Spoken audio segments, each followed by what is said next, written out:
Assalamualaikum warahmatullahi wabarakatuh. Selamat datang di channel YouTube kami di Tatap Bicara. Uhuy. Oke, baik. Ini adalah tayangan perdananya kita, sesuai yang kita janjikan kemarin-kemarin. Dan mohon maaf kalau agak tegang ini karena jujur ini stres sekali kiwe cari bahan. Dan kita akan mulai saja langsung dengan pembicara kita yang sudah di samping kanan saya. Dan sebenarnya orang ini tuh salah satu kruji juga atau salah satu dari timnya kita. Tapi karena hal yang kita ingin bicarakan ini berkaitan dengan beliau, makanya beliau ini adalah orang yang lebih tepat. Langsung di samping kiri saya ada Kak Kano,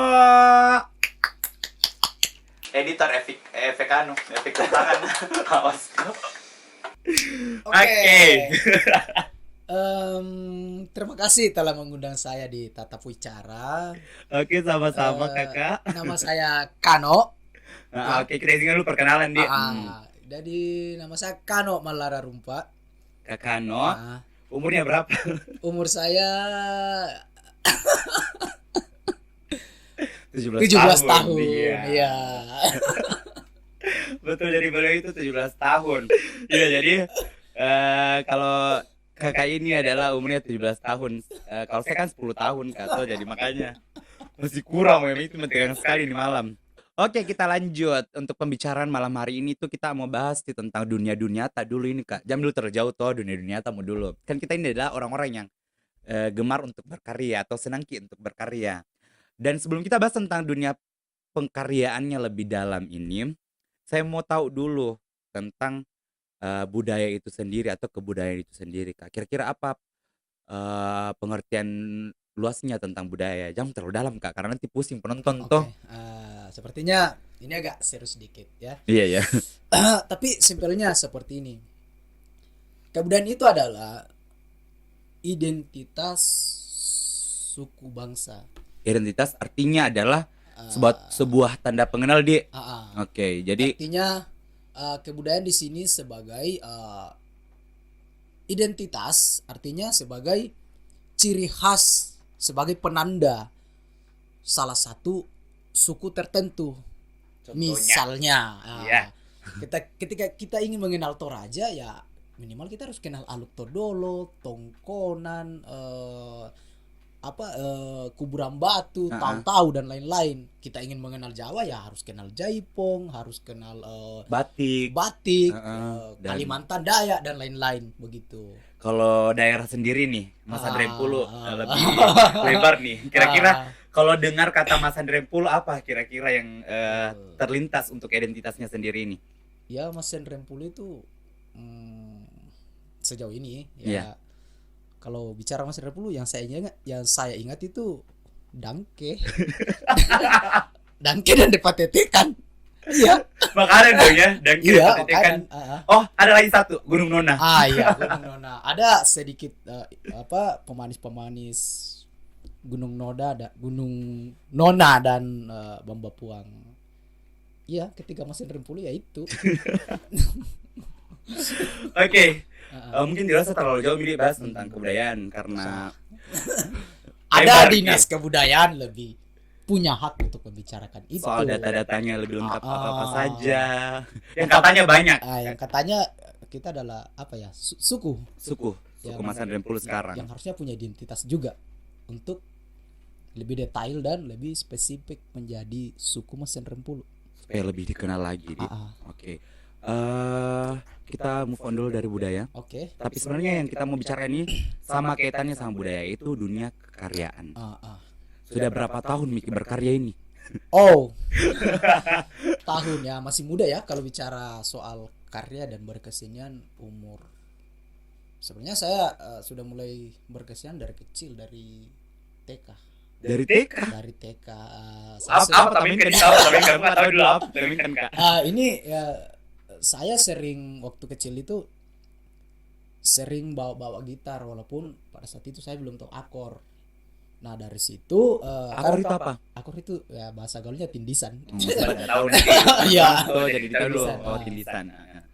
Masuk di kayak A, B, kayak gitu, tindisan gitar. Tindisan. bahasa dekernya itu tindisan.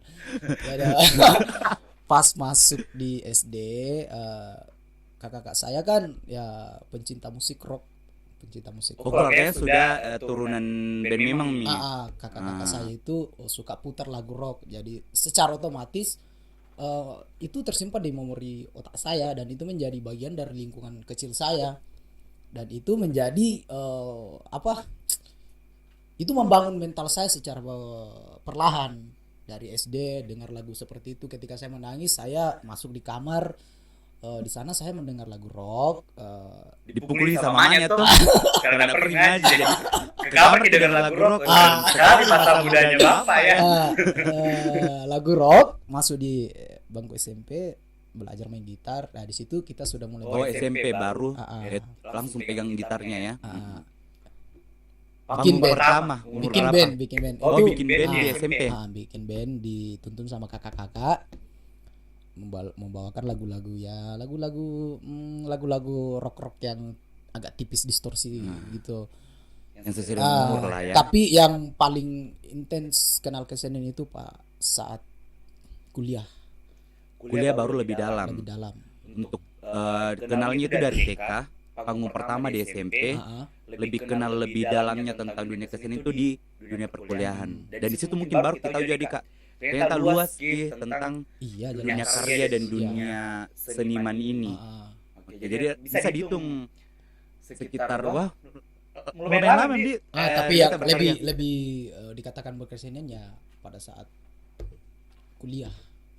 Karena Kuliah. kemarin itu ya mungkin sekedar hobi saja dan bermusik, yang memang intens melakukan kesenian itu saat masuk bangku kuliah di Makassar di dulu. Makassar. Apa yang dorong sehingga kita harus kayaknya harus Kak lebih dalam di dunia kesenian dari yang kampung, dari yang di kampung kemarin. Yang dorong saya ya pertama, orang berkesenian itu keren. Itu yang pertama. Di level selanjutnya ternyata orang berkesenian itu adalah orang yang sadar. Orang yang sadar dalam artian Sadar dalam artian sadar ruang dan sadar waktu. Nah, oke. di level yang selanjutnya ternyata berkesenian itu sangat spiritual. Ini apa dia lebar Iya, kisahnya tadi Kak, dan ternyata dalam Ki juga. Kenapa harus dunia kesenian itu adalah dunia yang spiritual? Begini, dalam berkesenian kita kan sering berkomunikasi dengan jiwa kita sendiri. Nah, Sedangkan spiritual itu adalah dari kata spirit, artinya jiwa. Ya, Jiwa. Jadi secara tidak langsung ketika Anda sering melakukan eksplorasi, perenungan, karena untuk membuat karya itu kita butuh perenungan. oh dalam proses pengkaryaan itu kita harus butuh perenungan. Nah, dalam di perenungan itu ada satu titik di mana Anda akan menyerahkan diri kepada Sang Pencipta. Oh, itu ya titik dari Titik itunya. spiritualnya itu sendiri. Wow, dalam sekali di ternyata itu kesenian. Dalam. Kan saya baru kak Juan terjun ini tuh ceritanya. Jadi mau tahu sampai di mana, dan teman-teman mungkin di rumah juga mau tahu sampai di mana begitu. Kira-kira basic karyata ini atau cerminan karyata ini lebih ke condong kemana Kak? Sebenarnya karya saya itu sangat kondisional sekali. Tapi arah isu yang sering saya angkat itu tentang cinta. Cinta ya, bukan asmara, cinta. Cinta yang luas dong ya. Cinta yang luas. Kemerdekaan, kebebasan, alam, dan kadang saya sedikit nyentil Tuhan dengan metafora. Apa itu metafora? Metafora itu sebuah majas. Oh. Ya, sebuah majas saja. Sebuah majas di metafora. Oke. Kita tunggu dulu. Apa itu? Pegang gini toh. Tadi tentang dunia pengkaryaan. Kira-kira apa namanya? Ukuran umur berapa saja yang pernah kita latih untuk berkarya? Kan kita ini selain orang karya, orang yang berkarya, dia juga aktif untuk melatih orang-orang untuk berkarya. Tepatnya begitu di bahasanya Dika. Kira-kira umur berapa yang paling mudah pernah latih? Sebenarnya umur yang paling keren untuk dilatih itu adalah SD itu berapa ya? Umur berapa? SD. Tergantung sih. Kalau masih kelas 1 itu umur 5 tahun, 7 tahunan. SD, SMP. Oh, oke, jadi 7 Karena tahunan ke pada fase itu Iya. mental mereka sedang terbangun dan di mana keseriusan rasa ingin tahu Nah, mereka sangat sangat tinggi. sangat tinggi. Beda di fase-fase selanjutnya itu lebih mengarah ke pencarian jati diri dan seperti yang saya bilang tadi, perenungan. Karena kita bicara melatih artinya kita bicara mengarahkan orang yang serius dan punya rasa ingin tahu yang kuat itu lebih gampang diarahkan sebenarnya. Tapi pernah Kak cerita sama pelatih Kak, katanya anak SD itu susah untuk apa namanya? Susah Konsentrasi. susah untuk konsentrasi untuk dilatih karena pemikirannya beda, terbagi. Kira-kira ada tips tak? Oke, tipsnya kita harus mengetahui psikologi untuk umur SD itu seperti apa ya. Mereka kan psikologinya bermain. Jadi kita menggunakan pendekatan bermain dan menggunakan bahasa komunikasi mereka. Oke, jadi maksudnya kalau bisa dibilang kan umur ini di atas mereka, artinya kalau kita masuk di usianya mereka, kita jadi otomatis jadi sedikit gila dong ya. Jadi sedikit gila, jadi kita harus turunkan dulu potensi waras kita untuk bisa bermain sama mereka. Begitu kira-kira, sekasar itu tidak? Bisa dikata seperti itu. Cuma untuk lebih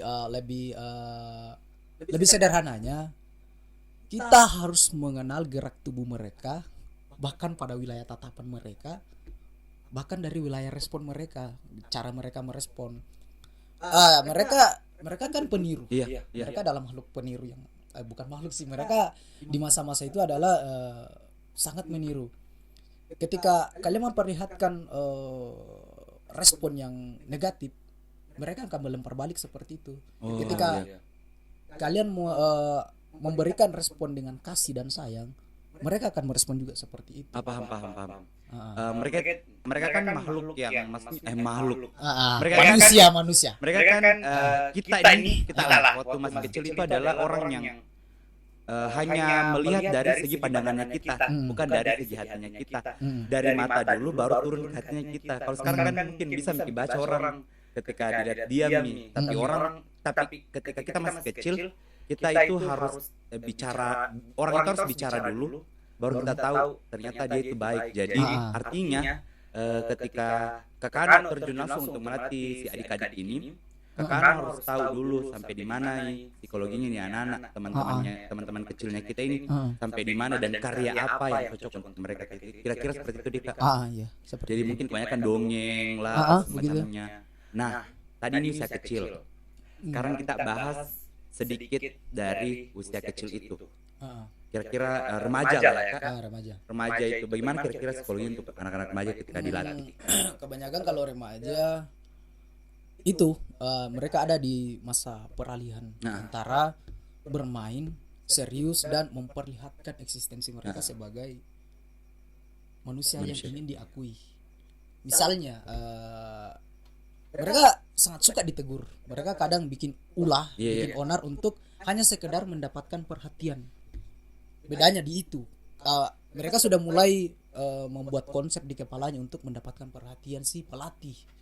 Nah, beda kalau SD mereka belum sampai di level mencari perhatian itu belum. Oh iya. Jadi kan agak puber, jadi mungkin Dika sudah mimpi basah dan sudah menstruasi, jadi mungkin beda nih sama adik-adik yang tadi di banyak hormon yang sudah mulai aktif.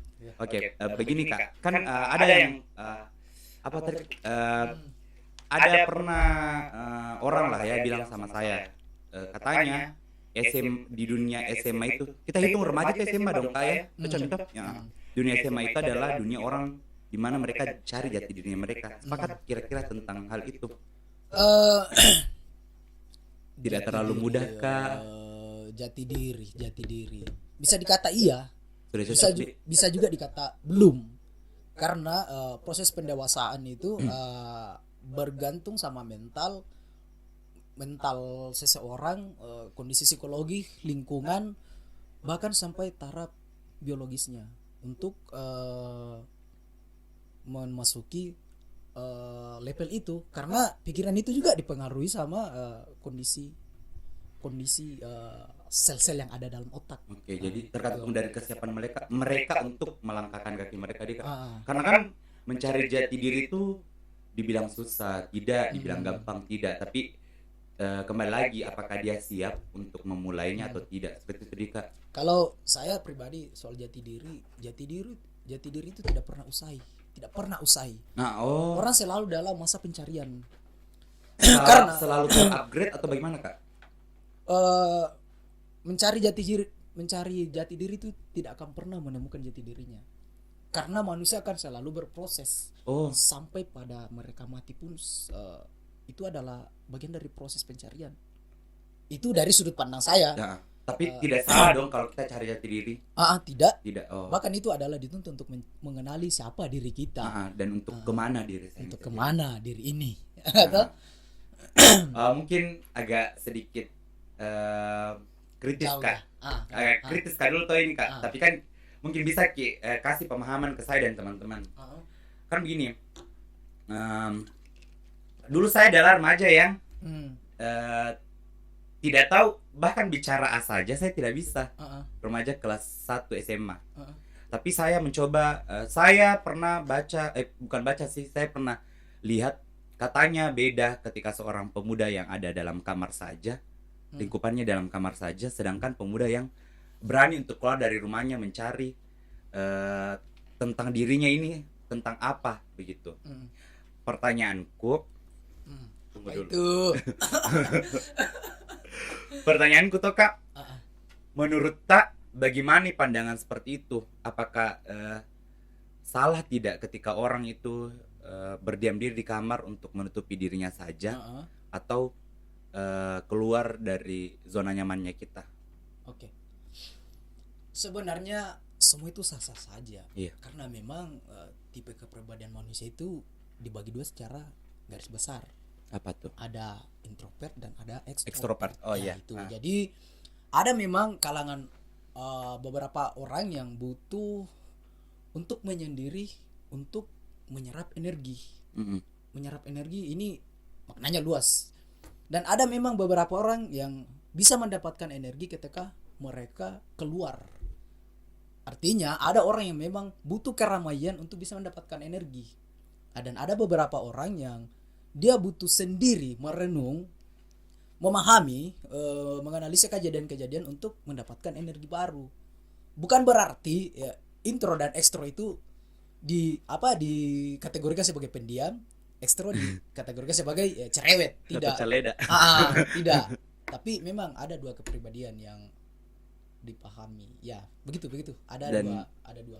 Dan itu memang sudah mutlak dan sudah memang ada di tiap manusia masing-masing. Soal mutlaknya itu, ini kan hanya berangkat dari analisa saja dan kata para ahli. Tapi memang kenyataan di lapangan, di kehidupan sehari-hari memang banyak orang dengan berbagai macam tipe itu. Banyak. Oke, itu tadi penjelasannya tentang anak remaja. Lanjut, Mas. Kalau anak remaja ini kayaknya luas di pembahasannya tuh, karena mungkin yang berhadapan sama kita sekarang juga banyak anak remaja. Nah, menurut pengalaman saya nih, Kak, kan ketika latihan lah ya, kita mau latihan nih, banyak orang tua yang biasa larang, atau biasa mungkin bukan sih larang, mungkin tegur, dia bilang kurang kepercayaan terhadap anaknya. Katanya seperti itu, Kak. Katanya jambi deh karena nanti pulang malam apa segala macam. Bagaimana pandangan Tak menurut itu?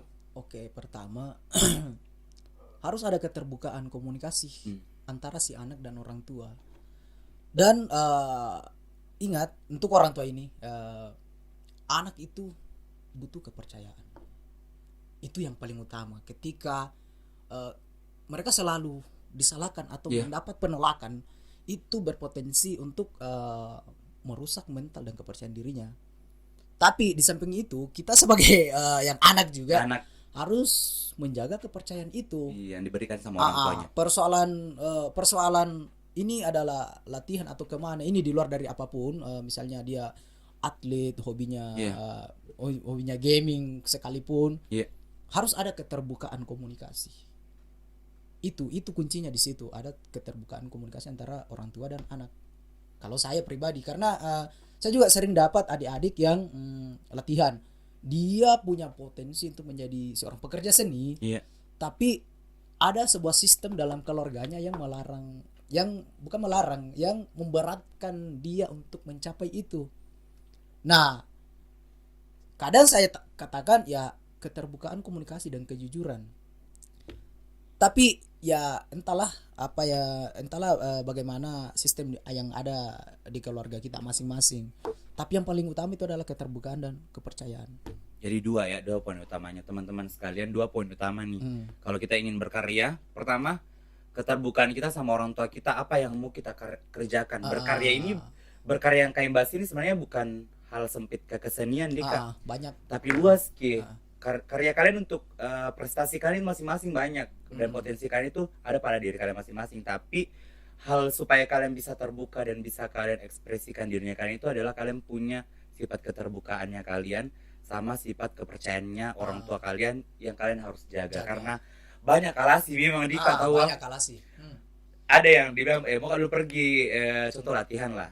Ada muka pergi latihan, belo ternyata di warkop Pinongki itu baru bikin story dan lain-lain. Dan ternyata yang disalahkan dan otomatis ujung-ujungnya adalah orang yang berkaitan sama hal yang kita inilah yang lebih dewasa ya. Oke. Pasti sorotannya ke kita. Ya betul sekali. Jadi itu tadi anak remaja, atau masih ada mungkin tambahan tak untuk anak-anak di dunia pengkaryaan anak remaja? Tambahan, berkarya itu sangat luas, banyak senjatanya. Iya. Ya, banyak senjatanya. Dan sampai kapanpun manusia itu akan selalu berkarya.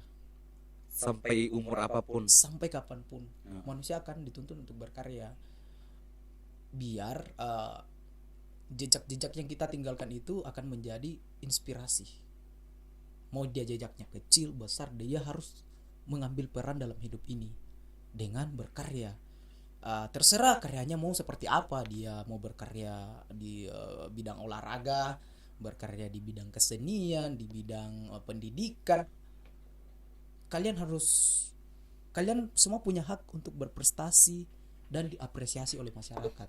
Dan caranya untuk meretas itu ya keseriusan, konsistensi, dan yang utama itu adalah mental dan kepercayaan diri. Oke, itu yang paling utama nih, yang harus ada dalam diri tak.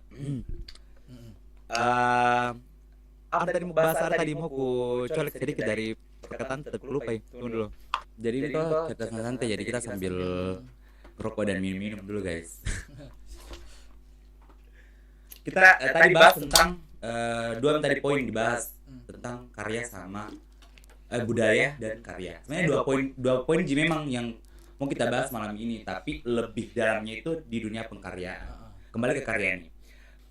Oke, baik, tadi kita sudah bahas tentang dua hal ini toh Kak.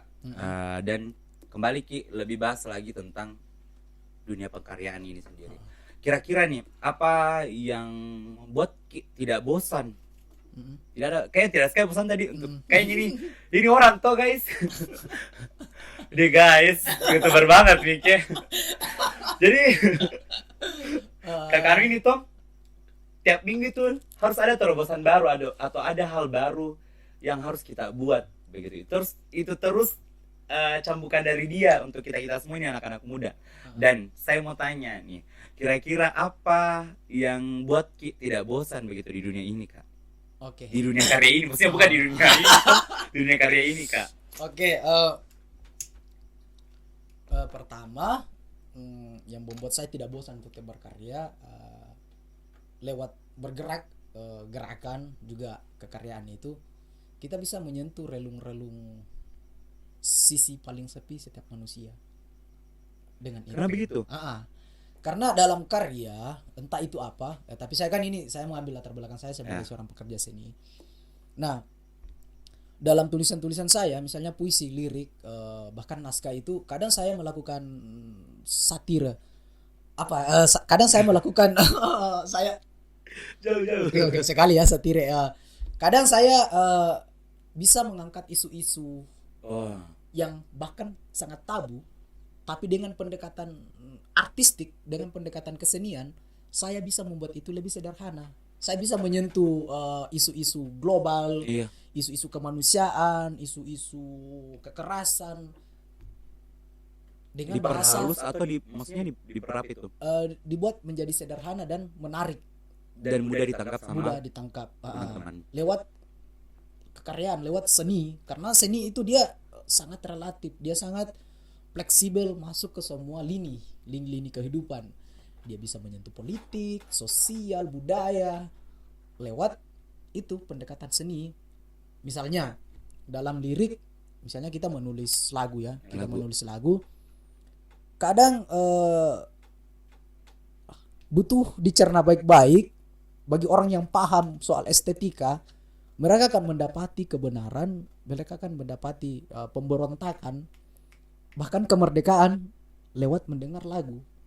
Jalan menuju itu seperti menulis naskah. Kadang saya bercerita tentang perseteruan antara Amerika dan Cina di Indonesia lewat metafora atau lewat mengangkat tokoh dalam naskah sebagai simbol dari Amerika dan simbol dari Cina di Indonesia.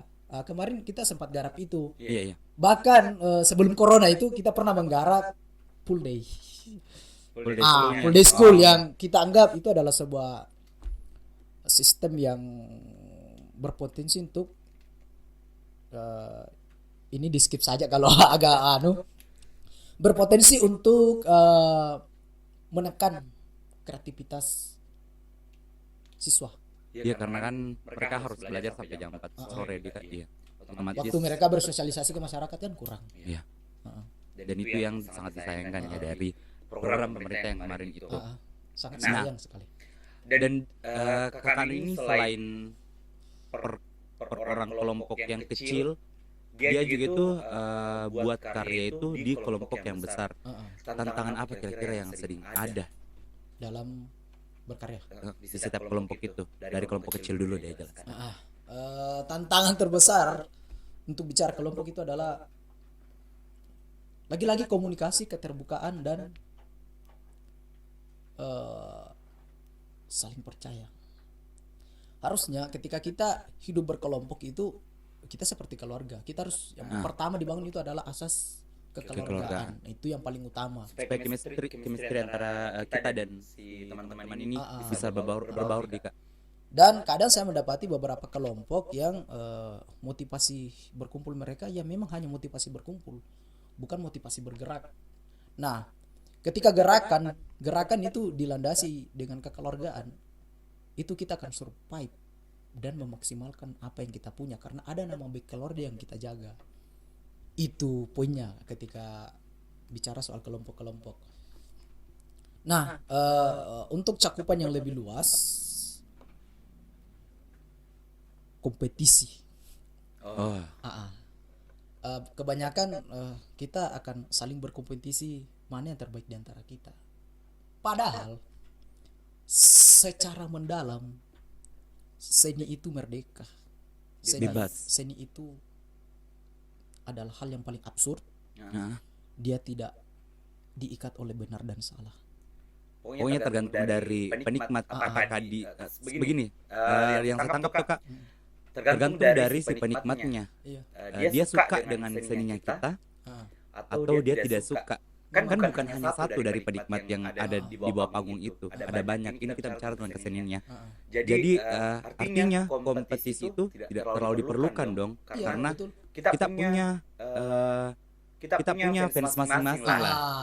Kita punya orang yang menyukai kita masing-masing, dan itu yang harusnya sebenarnya dihilangkan dari dirinya kita. Artinya dihilangkan ini ketika kita sudah tidak suka sama satu hal itu sampai mobil dihapus atau bahkan mobil dicap, dihujat dan sebagainya. Artinya bisa lah kita skip atau mungkin kalau dari dunia pementasan bisa mungkin pergi dulu makan lah, di pergi cari makan deh karena lagi tidak terlalu ngakak sama pementasan yang ini. Contoh mungkin seperti itu. Dan memang yang paling penting itu ingat, bicara soal seni itu, ini menurut saya tidak ada konsep benar dan salah dalam seni. Yang ada itu hanya konsep suka atau tidak suka. Tidak sukanya. Itu. Iya, Betul betul sekali. sekali. Kadang banyak teman-teman saya yang jadi kritikus seni. Wah, salah garisnya ini, salah musiknya ini, harusnya begini, harusnya begitu. Ini seni dia sudah ada sejak bahkan sebelum manusia ada. Dia sudah ada. Ah, ah. Jadi lu manusia ya nikmati saja, nggak usah menjas seni yang benar itu begini, seni yang salah itu begini. Itu haknya yang di atas toh, bukan haknya manusia. Karena hal seperti itulah yang membuat kita untuk terbatas dalam berkesenian. Betul. Padahal dunia kesenian ini itu adalah dari dirinya kita. Ah, ah. Passionnya kalian apa? Mm-mm. Kalian Kalian tuangkan lah. Iya, betul. Dan media seni sangat banyak, bukan cuma musik. Iya. Ada tari, teater, sastra, rupa, desain, film, itu banyak. Dan yang menyatukan semua cabang seni itu hanya dua hal, Apa tuh? ide dan rasa. Oke, Jadi harus ada yang menyatukan semua dari gagasan seni itu. Gagasan seni atau itu apa? Media Media seni seni itu adalah ide sama sama rasanya. ide Ide sama sama iya. Itu rohnya semua ada di situ.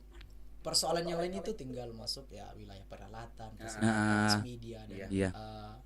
bagaimana tekniknya dituangkan, bagaimana itu persoalan teknis lah. Tapi roh dari seni itu menurut saya pribadi ada sama ide dan rasa. Oke. Kalau kita melihat dari pandangan yang ada sekarang di daerah kita ini toh Kak, alhamdulillah syukurnya sudah banyak nih orang yang bergerak, sudah banyak nih orang yang mulai untuk berkarya. Tapi Ini apa? ada orang yang masih ragu dan takut untuk melangkahkan kaki pertamanya mereka. Takut untuk gagal. Kira-kira apa tips tak dan apa yang bisa memotivasi mereka untuk ayo langkahkan saja kaki kalian? Oke, pertama itu kalau kepribadiannya ya dia harus bangun kepercayaan diri, membiasakan dirinya berkomunikasi dan sosialisasi. Dan yang kedua, cari lingkungan yang tepat. Oke.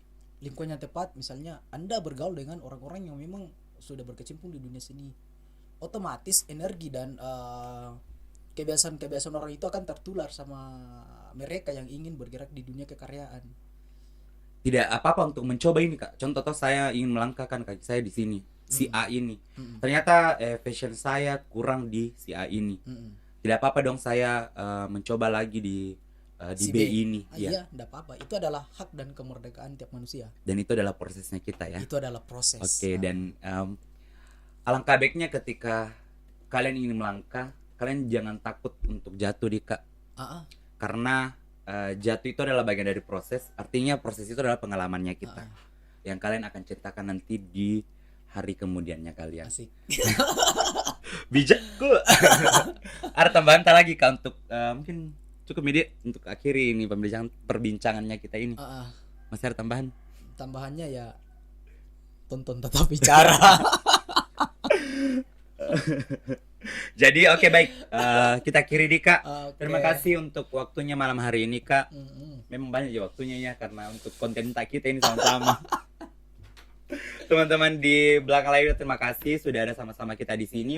Dan kita akan kembali lagi bahas topik-topik yang pastinya lebih menarik lagi, yang lebih curcol lagi untuk teman-teman semua yang ada di rumah. Jadi jangan lupa kalian komen kira-kira kita mau bahas isu apa lagi. Kalau mau bahas tentang cinta bisa Ji. Bisa Kakak ini banget. tuh orang cinta banget Ji we.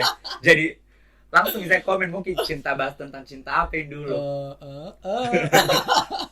Kalian tinggal komen saja. Jangan lupa like. YouTuber banget begini. Comment and Subscribe. Tapi jangan lupa untuk share ke seluruh media sosialnya kalian. Di sini.